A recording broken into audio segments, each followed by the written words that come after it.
All right, gentlemen, here we are for episode 5. It's been 5 weeks, James. It's been 5 weeks. This is our third one here. We did 2 in the office. That's right, we did. Sure did. I forgot about the office. Yeah.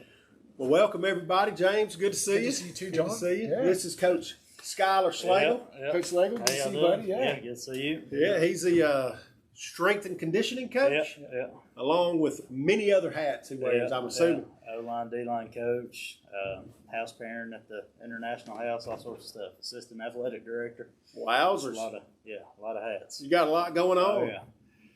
So here's what we're going to do today, guys. We're going to talk about a little football. We're going to talk about a little Springwood football, a lot of Springwood football, a little college football. Yeah. But first, let's introduce ourselves. This is the Springwood Sports Show with James and John.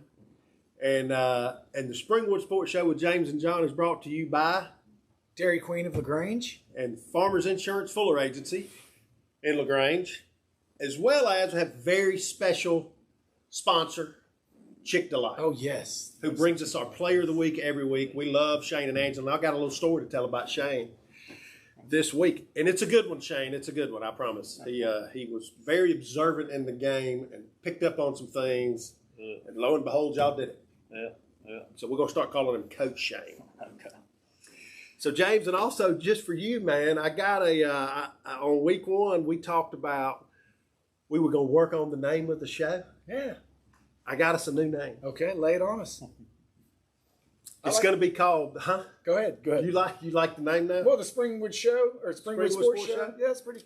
Anyway, yeah, that's what it is. Yeah, it is. What do you got there? So it's the Springwood Sports Show with Captain Jack and Slappy. So here's what we got. Am I Captain Jack? You are Captain Jack. All right. You are Captain Jack Masterson, and I'm Slappy Sanderson. Slappy Sanderson. Okay. So it's the Springwood Sports Show with Captain Jack and Slappy. Do I have to call you Slappy? Oh, you can call me whatever you want to, buddy. All right. Well, anyway, so we're glad to be back. As always, we've had a great week of Springwood sports, Springwood academics, Springwood, a lot of talk going on.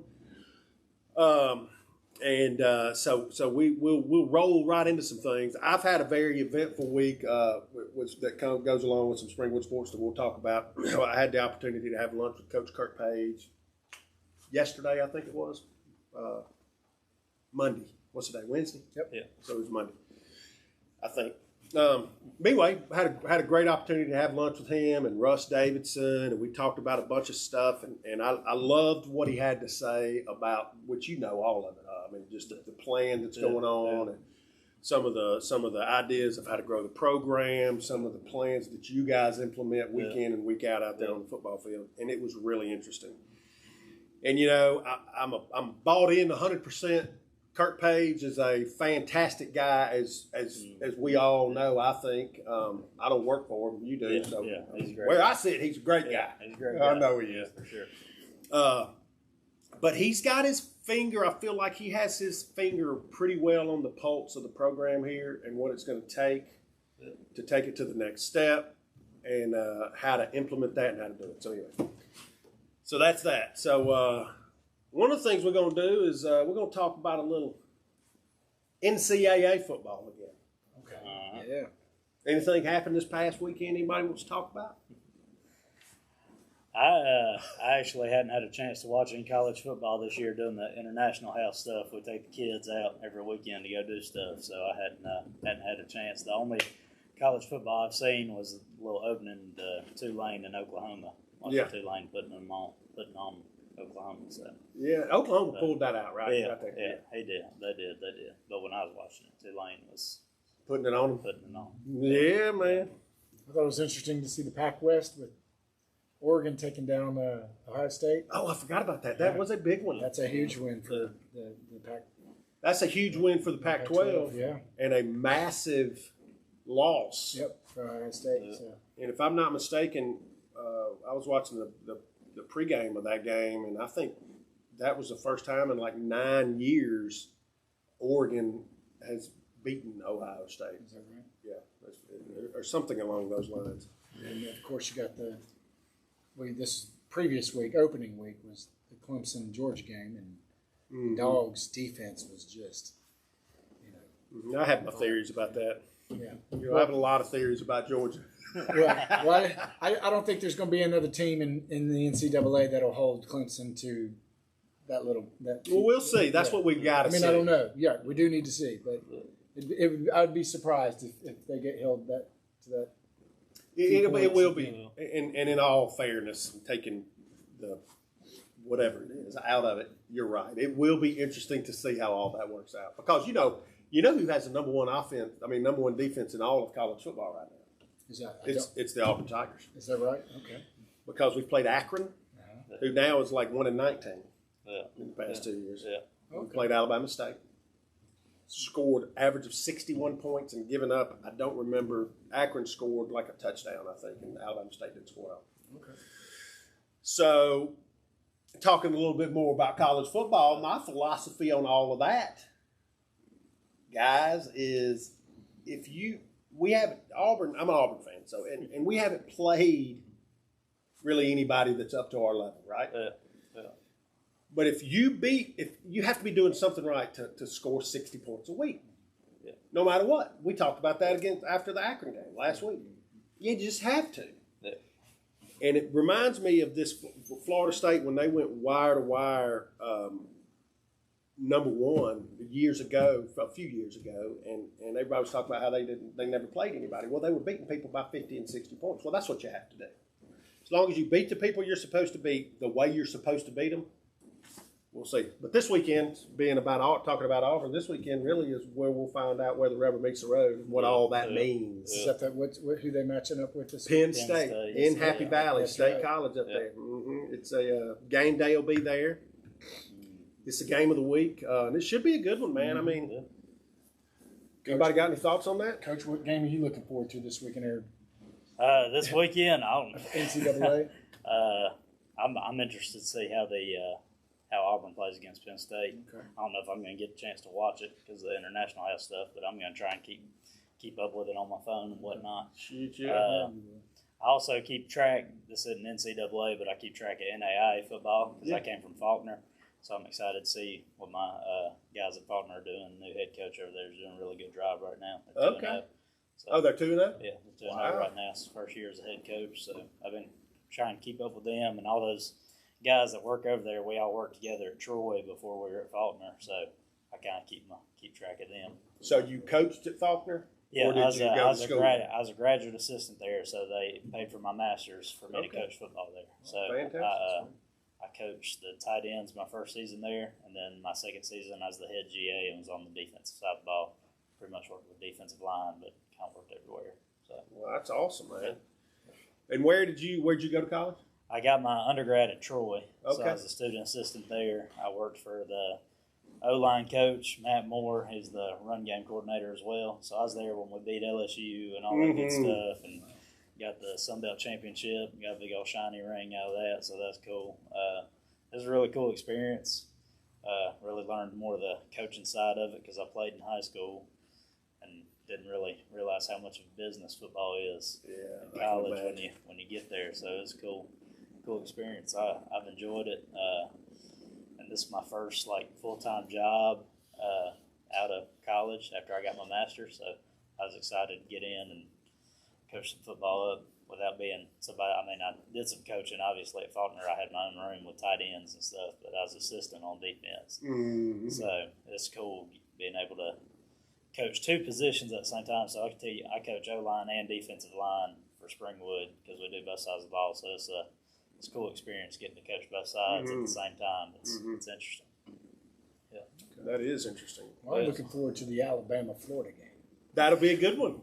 I mean, my wife's a Florida Gator, so I'll kind of be leaning towards that. I hate to say that because I know there's a lot of Bama fans going to be watching this. But go Gators! Well, we'll see. The Swamp will be rocking for sure, though. Is it down in? Is it in Gainesville? Yes, it is. That'll be a good game, I think, man. It should be. Depends on their quarterback. Is it Embry from? He's from Emory Jones. Yeah, He's actually from LaGrange, but he played in Heard County. Oh, I'm sorry. That's right, Heard County. That's right. So it'll be interesting to see what he does with that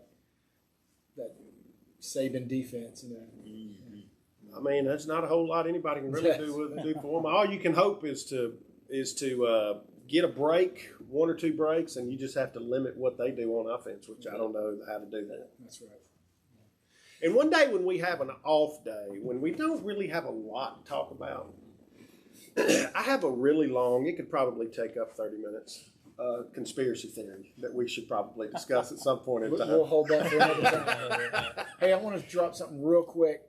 I was at Gridiron last night. And Talk to me, Captain Jack. And they were talking, Slappy, about this coach. And I hate even bringing this up because I don't remember his name, but if I'm not mistaken, he coaches at Presbyterian. And the reason I bring it up because this guy was so unique. The stories that I heard about him was he doesn't believe in punting. Every time he gets the ball, it's 4 downs. All 4 downs. And if I'm not mistaken, it may be even too that he doesn't go for PATs. He runs for 2 points or goes for 2-point conversions every time. And I just thought that's very interesting. it is very interesting. So y'all Google this guy. I don't know. It's Presbyterian. What's their mascot? Do you remember? It's a funny name, the Blues or something. Is that right? Blues something. I never knew that there was a coach out there in collegiate athletics that in football that's the way he ran his team. And he's had some they were saying he was fairly successful. But I don't know. It's interesting. Blue Hose. No, it's not. It is. No, it's It not. is. Look it up. All right. The Blue Hose. Okay. Anyway. Something like that. Yeah, that's enough of college. Well, we got one more to Oh, talk we do? about. Oh, yeah, who am I the missing? showdown, man. Other showdown. Georgia plays South Carolina. Oh, yeah. Georgia plays South Carolina, and I don't know exactly what's going on with South Carolina. I saw them struggle last week. They ended up winning, I think. I don't even remember who they played, but anyway. So where's that game? It's in Athens. Okay. Which, in the past, no matter what was going on, that was always a pretty good game. Yeah. And South Carolina's taken them down quite a few times when they shouldn't have. But we got some good college football this week. yeah, man. And we so where we're going now. So that is all about all college football we can handle. Yeah, we got about all we can handle.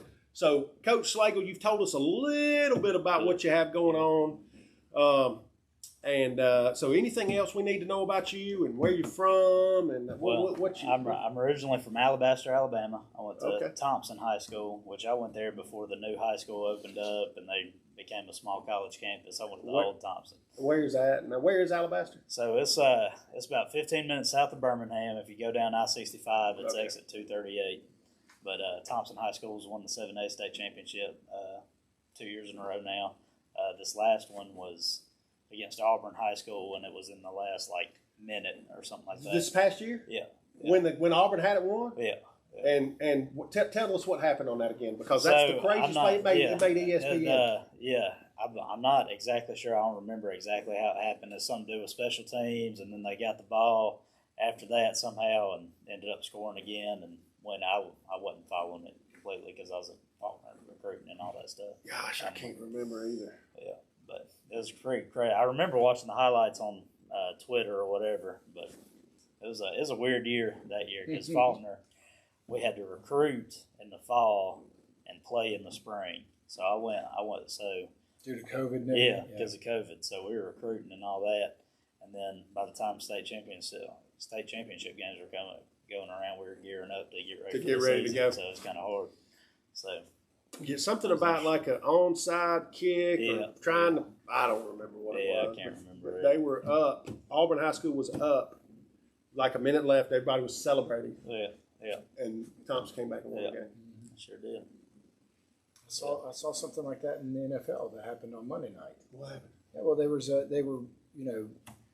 pretty much thought the game was over. They were shaking hands. Almost got to the point where they were going to trade jerseys at the end of the game.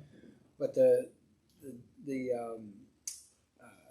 player that scored what would have been the winning touchdown, they reviewed it and his knee was down before he crossed the plane. So they, and immediately announced the game is not over. Everybody go back, and they did. And they kept playing and ended the game in overtime. But it just goes to show you it's not over until it's over. Yeah, And these guys they literally were out talking to friends and shaking hands and talking to each other, but they went back and had 10 more minutes of overtime to play. So. There you go, man. There you go. Well, that's good. You know, I'm glad that you made it here with us today. We got some stats we're going to talk about. We got some players we're going to talk about. We got some things that went on. But real quick, also, I want to touch on basketball. You just dropped your daughter off over here about some basketball training. You're right. Just one-on-one? Yeah, one-on-one with Coach Mike. Yep. And I actually got a quick little update. So I had heard some rumblings that Coach Lisa Sampson was not going to be back with us. That is not true. She will be here, but in a very limited role. She's still very much a part of the Springwood, basketball team, men's and women's, but mainly men. I then asked him, I said, well, if, due to her limitation, well, who's going to be filling her shoes? And he said, well, we're kind of looking, at that. He said, we're going to have to figure that out. So I was like, maybe Coach Slade was going to be in there hooping with us. I don't know. But I offered him my, assistance. I said, whatever I can do. I'm not a coach, but I can go, set up cones and bring out the racks. And No telling what Captain Jack Masterson Captain Jack he's a utility guy. He can do it all. But but we're excited. He did mention to me, I said, well, how are the teams looking? We got any new faces? He said, yes, actually on the women's the ladies' side, there's a couple of international students, and he said that these are some. I think he 6'2", 6'3". I don't know if that maybe he might be. Stretching. There's a couple that's about 6'1". Wow. 6, so, well, that's good. That's strong right there. It is strong. So we're looking forward to seeing that and getting started with that here, and then upcoming month. Yeah, absolutely. They had the open gym on Sunday. I had one son that went to that. The other son had a soccer game over in Opelika, and we do a lot of soccer. We talk about some soccer on here too, but do we talk about soccer? Yeah. Sometimes, from time to time, every once in a while we get a little soccer nugget thrown in there. Yeah. And but look, I will tell you, we're gonna move into some Springwood football, okay? Which is what we're here for. It's Springwood Sports show, but it's football season, right? So we're gonna talk about some football. We're gonna talk about a lot of things that happened this past week. First thing we're gonna do is we're gonna talk about some of the excitement we had up in the booth. Okay. So we showed up in the booth. And they got these two speakers sitting in there, and the music is blasting. We can't hear each other think. We can't hear each other. We can't do anything. So we had to deal with that. We had to move the speakers around. So but the sound system was messed up there. Is it still messed up? Yeah, it's kind of. We're trying to figure it out. Trying to figure it out. Yeah. So we get up there, and we got our big buddy Diamond Dave Hudson was running the clock. What a fine job he did. He was running the down and distance like a champ. I don't think there was not a single inadvertent buzzer. No, I didn't hear any inadvertent buzzers. Nobody inadvertent buzzer? No. Clock stopped when it was supposed to, started when it was supposed to, until he broke it there at the end of the game. Lo and behold, with about 11 minutes left in the fourth quarter, the clock stops working. And every 3 minutes it would catch up. So he put his headset on and talked with us. On the radio. Did we get it diagnosed? Has that been fixed? I don't know. So the electrician came today. They tested it all out. They said everything was fine. They It must couldn't have find just been anything the wrong box. with it. Yeah. I mean, they used the same box that was up there. Everything So it's was working running again? smoothly. Good. Yeah. Okay. Good. Had to be Diamond Dave. Diamond Dave, you did it. We're blaming it on you. Everybody else can work it fine. Well, no, there's been some inadvertent buzzers. Well, there's been some inadvertent buzzers, That was human error, right? It was. Yeah, It was. it? We just kidding with you, Diamond Dave. Look, you did a great job. We had a fine time up there, and there was a lot to talk about. So we're gonna get into it. We're gonna get into some of the things we talked about. I don't even remember what the score of the game was, which we'll talk about that in a minute. And so let's kind of talk about some of the highlights of the game. Who's got anything that they would like to talk about as far as highlights go? One of the highlights for me as a coach was we got way better at tackling this past week. We focused on it. I know it wasn't obviously we had a highlight like Dylan's tip ball, Of course, catch or whatever. But like as a coach, fundamental wise, one of our biggest highlights was we did better on tackling on defense. Still working on trying to get better containing for those outside plays and stuff like that. But we're improving every week.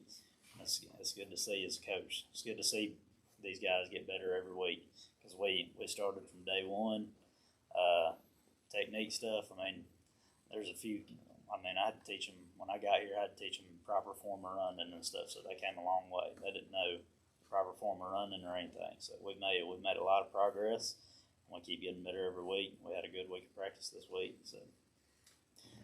Well, that's fantastic. I'm glad you said that because I would agree 100%. We saw it. We saw it. Yep. It most definitely got better. One of the things Coach Page said when he was on here is that was one of the things that they were working on. Another thing they were working on is yak. What do you do when you catch the ball? Well, you guys have gotten the quarterback to where he can throw the ball. Yeah. Now then the receivers got to where they could catch the ball. Yeah. And now you got them where they catch it and they run down the field. Yeah. It's progress, man. Yeah. And you said something that I love to talk about. When these kids get better every week, it's for the most part we know they can do it. You know they can do it. You know they can do it. I know they can do it. But it's really fun to sit where we sit, and especially for a coach to see these kids figure out that they can do it themselves. Absolutely.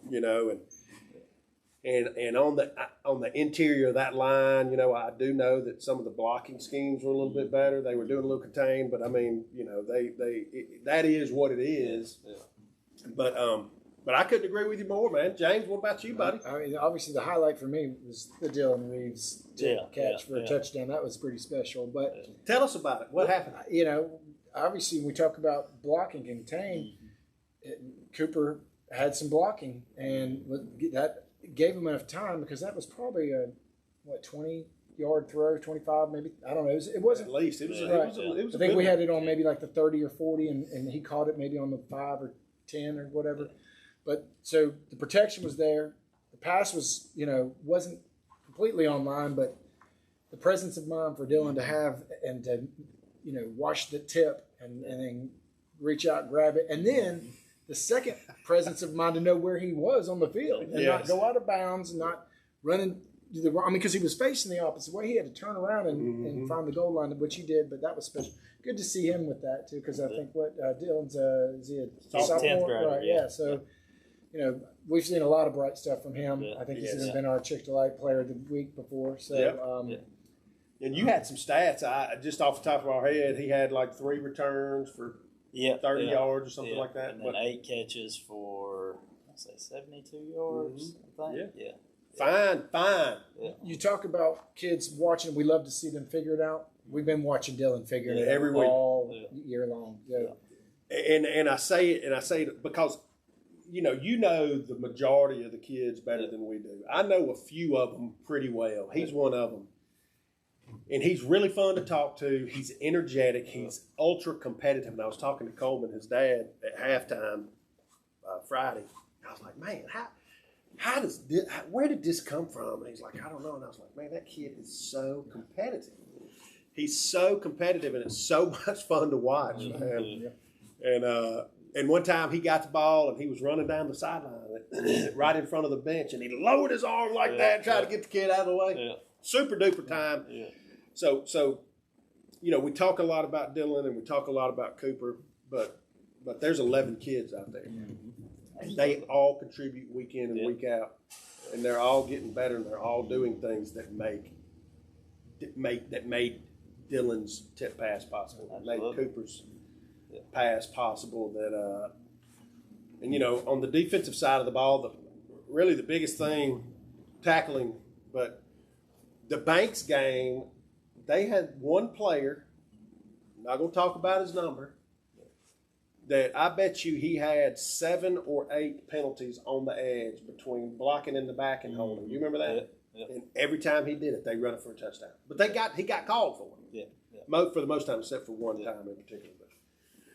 So anyway, what we saw from that, I think what we can learn is when that wasn't going on, we did a pretty good job with it. When that specific thing wasn't going on, it was a pretty good job. Coach Slagle, who would you drop? What are some names that you would drop for? So the ones we talk about week in, week out, but some of specifically since you're dealing with the O line and the D line, who is that you're seeing is making great strides? I think Tristan Garrett's been doing a good job for us. He's a junior. He's one of our good linemen. They're all getting better every week. Tristan's one that stood out to me right when I got here, just because he's one of the bigger guys, So he's really the first one I saw. But we're making a lot of progress on the offensive line. We have a kid named Rodrigo from Spain. First time he's ever played football ever. Is that right? Yeah, first time. He used to play rugby in Spain, but this is the first time playing football. What's he think about? He loves it. He loves it. He didn't get as much playing time last week just because we're getting subs in and out. No particular reason. He didn't do anything really wrong or anything like that. But he came up to me not understanding. He's like, Coach, why didn't I get any playing time? He's upset. So that's good to see that he cares about playing too. So it's really exciting to see him. It's been cool being able to teach him like day one stuff and seeing where he's at now. So the evolution of his progress. That's so great. It's been good. But we have called his name a couple times. So it seems like the time he's getting, he's making the most out of it. Yeah, and that's great. Yeah. And for somebody to never, literally put on the shoulder pads for the very first time, I like those stories. Yeah, it's awesome to see. Absolutely, and he, I forgot what I was going to say. Anybody else? Any other? Another kid I'm really excited about is Tucker Sides. He's only an 8th grader, and he's starting on the line. So he's one of those kids though. Like I teach him at PE and weight training and all that, so I get to see it. But he's one of those kids that can play any sport you put him out in. He's just an athlete. He's got one of those athletic type bodies, and he just can. He's good at everything he does. So I'm really excited to see him. And he's got an older brother, correct? Yeah, Cameron Sides. He does a really good job for us too. We play him at defensive tackle right now. He'll pop you. He's not and Cameron's a sophomore, junior. He's a junior. He is a junior. Okay, he'll be a senior next year. Well, that's good. Those two guys get to play one more year after this year. That's great. I'm excited about those two guys. We put Cameron on the inside on defense at tackle, and then we had Tucker as the end, and they're really good. They're taking care of it from side to side. Yeah, I like it. Well, I'm glad to hear that Cameron's a sophomore also, because that means he's got 2 more years of playing defense on the soccer field. Okay. He's a defender on the soccer field back there with my boy. Yeah. One of my boys. I got another boy that's up front. Yeah. Any other first time ever players on our team? There's a lot. So we got a lot of. I don't know if y'all know this, but there's 10 out of the 29 of our players are international students. I did not know that. So did you know that, John? 10 of the 29 are. We knew there were some on the team. We didn't know that there were. Yeah, and some I think came out one time last season or something, but didn't really like it or something like that. But they gave it another shot this year. They gave it another shot, and they're loving it now. Good. So like good. Right now, another international student for me is Kyle Lee. Mm-hmm. He plays on the offensive line, defensive line. He does a really good job for us. And then we have Francesco, who's number 17 on the defense. He's doing soccer player. Yeah, he's doing pretty good. Staying in shape for soccer season. Then we have Haram, and we actually had the week before the Banks game, we had Adam Wynn, who's a senior. He decided he's going to come play football. He plays defensive end for us. He's picking it up pretty quick. And then we have another guy, Bobby, he's only 15. So he's a funny dude, man. He's a funny dude. He's a funny dude. And then we got Linus from Germany. It's his first time ever he playing. Playing like tackle or guard, offensive line? Linus, he plays. We're using him for special teams right now, so he's on kickoff. Is he the tall? He's a blonde kid, kind of tall. Yeah, he's only a freshman too, so he's got some time to develop. So it's really good. We got a lot of young guys that we're excited about because they get to develop and stuff like that. So it's awesome to see that they're getting better every week this season, and we're really excited about it. That's awesome. I got another quick question if we got time. And you two, I'm new to the school, so you guys can probably help me understand this. So an international student that comes, do they stay, if they came as a 9th grader, do they stay until they're, does it depend on, what's their tenure at the Springwood School? Do they stay their whole 4 years? It's really up to them and their parents. A lot of people like to stay because it looks good on a resume if you stay at one, like if you go to an international school and stay at that school, it looks better on a resume than jumping around to different schools. Okay. Now I know I didn't find this out till yesterday. I was talking to one of the girls from Germany, but they always go back their senior year to Germany and graduate from Germany for the most part. I can kind of see that. But, why that would be special and important to them. But yeah, so if they come in as a freshman and they want to stay all 4 years, they can stay. And so there's no limitation. It's just kind of what they and their parents and Yeah. everybody decide to do. Okay. Well, fantastic. Well, that's kind of where we were with the Banks game. What was the final score? Do you remember? What was it, 6-32, something like that? Something like that. I can't remember. We'll call it 32-6. I don't really keep track of the score. I just worry about the coaching. Exactly. Yeah. Exactly. That's good to hear. But anyway, we put 6 on the board, and with Dylan's catch, and got better. Yeah. Incrementally better. Yeah. And exponentially better from week 1. Yeah, Absolutely. Yeah, absolutely. Which is what we love to see, and that's what y'all are doing. That's what you do this for, man. And so now we're going to unveil the Chick Delight Player of the Week. All right. So we've talked a lot about one player a lot, and it's going to be. Yeah, go ahead. No, You feel like you know who it is? well, I mean, but I feel kind of bad because it just seems like he's already won it once. He has, but I don't hey, know. This is what we talked about. I don't know how to really not make it happen this week just because of the stellar game the kid had. Yeah. Super proud. Obviously, we're talking about the Chick Delight Player of the Week is Dylan Reeves. Dylan Reeves. Congrats, Congratulations, brother. You listen. You just keep doing what you do. You keep striving to feel that competitive spirit that you have inside of you, man. And Keep inspiring your teammates. Yes. Y'all are getting better. Don't worry about the scoreboard, do your thing. That's Which right. we'll talk about some of that stuff in just a second. But I'm telling you, super proud of him, super proud of all of them. Eli Johnson, Sweat, all these kids, and those are all just the 10th graders that go here with my Crawford and Dixon. So all right, so that's Dylan. Congratulations, buddy. Real quick, we're running out of time. Yep. Glenwood, what can we expect? We're thinking they're going to be blitzing A-gaps a lot since they saw Banks have some success with that. Okay. So we've been training for that all week. We've done some adjustments to our outside zone plays and things like that we think can help us out with that. So, All right. What's our weather looking like? It's going to be rainy. Tomorrow? Yeah, Yeah. it's supposed to be rainy. The system is moving real slow through our area. But it'll be all right. Well, I'll tell you, Glenwood has a rich history of athletics. We've been here 3 years now, and I didn't know a whole lot about Glenwood before I came here, and now I know a lot about them, and I have a lot of respect for them. And can't say that I'm a huge fan of the Gators. We're Wildcats. Yeah, yeah. But they do have a pretty nice program over there, and it's fun to play in that. And we're super. We had a really good year last year, competitive wise, with them in basketball and soccer. So that's where some of that comes from. So anyway, so it's been a lot of fun watching that. So that's what we'll look for. We'll look for some of that A-gap blitzing and see what you guys can put together out there on the field.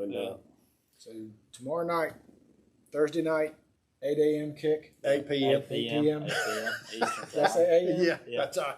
I'll be sleeping. Eastern. Yeah. 8 p.m. 8 p.m. Eastern. We'll be on the radio, WRLAFM.com. It's actually radio. It's online. It's a stream. Yep. And the Pixelot, Yep. NFHS. Did it do its job? It's doing its job. Okay. We did some more training on it today, so we found out exactly how it works. So it's going to be ready to go. It's a good picture. We saw. Love it. We watched a little bit of it. It's nice and clear. Zooms in, gets all the extra stuff out, like the crowd and all that stuff. It zooms in on what it needs to zoom in on. And that's So all love it. automatic. It's all automatic. That's crazy. It's crazy. Automatic. I'm still probably going to have a cameraman up there just as a backup, but Right. it's still Doesn't hurt to have an extra eye in the sky, right? Yeah. Well, that's fantastic. We talked about a lot. Coach, I hope that you'll come join us again. Oh yeah, anytime, soon, man, because we talked about a lot. Yeah. Anytime y'all want to talk about the weight room, let me know. Yeah, we'll do that too, man. But we always talk about some closing things, and I don't know if you get tired of hearing it, but one of the things, especially when we're building a program, and we talk about this every week, is when you're in a rebuilding mode, you get kicked around a lot, right? while you find your niches and you plug the A-gap holes, whatever it is, all the way you get kicked in the teeth during that, but you grow. And you grow personally, and you grow athletically, and you grow as a team and a school, and that's what's really fun to watch where we sit. And my philosophy on all of that, James has heard this 100 times, is this whole thing about losing, which you just talked about. Don't worry about the scoreboard. You talked about with Dylan and the kids. Because that's not what matters. What matters is what you guys are in the middle of doing each week right now. The scoreboard's not coming out your favor. You know? It's not. And that's okay. Because really what matters the most, to me, is what do you do right after that game where you've gotten kicked in the teeth? You know, how do you handle yourself? What do? Do you shrug your shoulders and take your pads off and go home and, you know, complain about it? Or do you get competitive and do you want to lace your cleats back on and put your pads on and go out there and knock them around and figure out how to do it? And that's what this team is in the middle of doing right now. And that is a show of what I call cast character. It's integrity. It's the will to win, and it's going to work out great. Coach Page said at lunch the other day that there's a core group of kids on this team, these 10th graders and the 9th graders, you know, Woody Moon, who's a 7th grader. You know, these kids that if they stick together, the next couple of years are going to be pretty special. There's some things that are going to happen, and y'all are going to fill some gaps with some other kids through recruiting and some other things, but it's not. You know, this scoreboard that's happening week in and week out is not really what you know. Would we like to win? I mean, of course we would. Would we like it to be different? Of course we would. But that's what this journey is making it different. So it's not the scoreboard that matters. It's what you do right after that happens. And it goes for victory also. It's sportsmanship. What do you do? We talked about Chambers. Chambers to me showed the utmost sportsmanship that I think maybe I've ever seen. You know, so kudos to them. Again, you know, attitude, to me, attitude means more than talent. You know, talent will never overcome a bad attitude. That's right. Ever. Yeah. And on the college ranks, you've probably been around a bunch of them. Anybody with a bad attitude in college football doesn't last very long on that team. Yeah. I've seen a lot of it. I've seen guys punching holes in walls after a game and stuff, and then they don't make it through the whole season. It's all about attitude. It is, man. Yeah. Attitude will never overcome talent. I mean, talent will never overcome poor attitude. Yeah. If you don't do what's right off the field, you're not going to do what's right on the field. So they don't play with that. That's they don't right. play with bad attitudes I love it. and all that stuff. So. And I think these kids get along with each other out there on the field. I think they do. I know they do on campus, just walking around. But so one of the things that I talk about in our soccer club is, you know, you have to be a good club mate. You have to be a good teammate. Yeah. Because there's no way you can convince me that if you can't get along with your teammates and you can't treat your teammates properly, that you're going to treat the people on the other side of the field when you're in the middle of the game, you're going to treat them properly. You just can't convince me that that's going to happen. You know, and it's attitude, sportsmanship. That's what matters. You guys are doing a fantastic job of doing that, man. And I love what we're seeing. I love what that we're a part of it. Yeah, we get to see it week in and week out. I hope the staff, the coaching staff, and the players know that we love watching, and we're not concerned about the scoreboard. You know, somebody was saying, I listen to your broadcast, and it's so funny because you guys scream just as hard for a touchdown as you would just for a 4-yard run. Yeah. And I'm like, that's because we just love being there. We love seeing the guys have success. So, you know, I hope a lot of you guys, if y'all are watching this, that y'all know that we're not concerned about the wins and the losses. I mean, we just want to see you guys go out there, have fun, compete, be good sportsmen, be good men, and show the character that the Wildcats we hope show, you know, which is just leadership, you know. One of the things they don't know that we know is that right now they're having the time of their life. Absolutely. You know, you're going to look back on it, no matter what happens out there, you're going to look back on it, and there's going to be value that you guys are bringing to it. Yeah, absolutely. Value that they're bringing to the rest of their life. And they're having the time of their life, and I'm super proud of them. Super proud of you guys. Thank you. Love it. You good, Captain Jack? Yeah, good. Coach, thanks a lot. Yes, sir. Pleasure Yes, sir. being here with you. Yeah. God, it's good to see you. Yeah. Well, that's it. Episode 5. Yep. Episode 5 here, right here from campus. We will see you guys. Come out and join everybody. Join Coach Slagle and those guys. We'll be out here in the rain tomorrow night. And if you don't want to get out in the rain, check us out. Listen to it on WRLAFM.com. That's right. Captain Jacket Slappy. We'll see you guys later.